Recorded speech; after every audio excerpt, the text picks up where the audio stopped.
Now you might be asking, okay, you might be thinking, okay, that's very helpful for schedules, but that's not the main thing I want to know. I can figure out a schedule, but then holy moly, what do I do with them in these sessions so that it's not a ton of extra work, or it's not repeating things over and over again. So we want to make sure we can help you on that front as well. Unfortunately, our pedagogical advice is going to be really distinct to your specific schedule. So what we would encourage you to do is to reach out to us once you have your schedule in mind. We can also help you formulate a schedule. And then we can give you some ideas once we know how you want to schedule your course about how you might teach and do various activities in those various portions of the course, whether it's in person or in asynchronous or synchronous online. But we have a couple of examples for you. So, and also some advice. So here's some basic principles, and then we'll give you an example of what this might look like. So first, I've said this again, I say this all the time. Those of you that know me know this is like my favorite mantra this summer.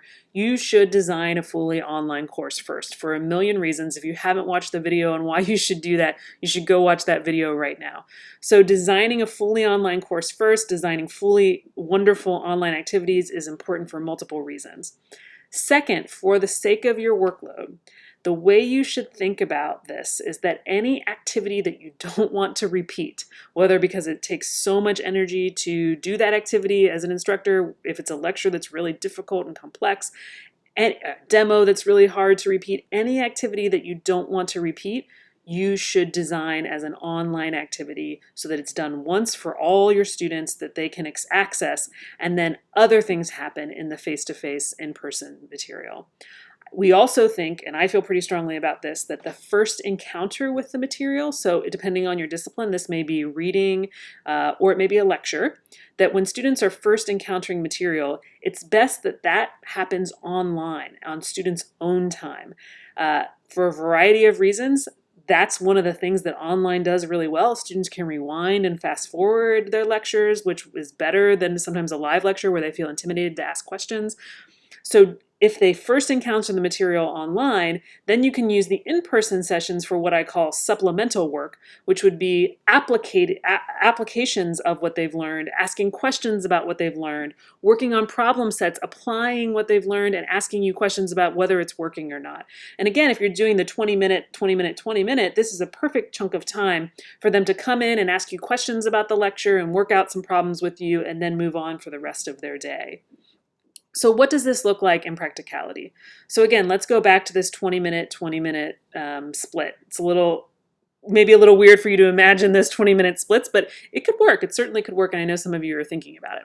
So what would this look like from a student perspective? What are all the things that students would need to do in terms of assignments, and how would you sort of work through the schedule with them in this model? So here's the example that I would show you. So in this example, if you go down to the little key at the bottom, the little person on the typewriter in gray is engaged in independent online work.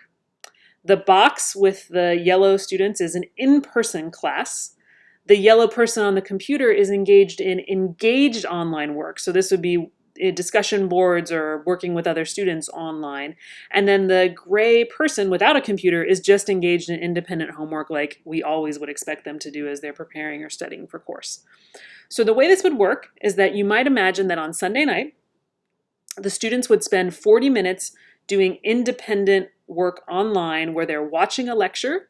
Maybe they're reading a textbook, doing some pre-class quizzes to make sure that they've watched the lecture and learned the material as best they can.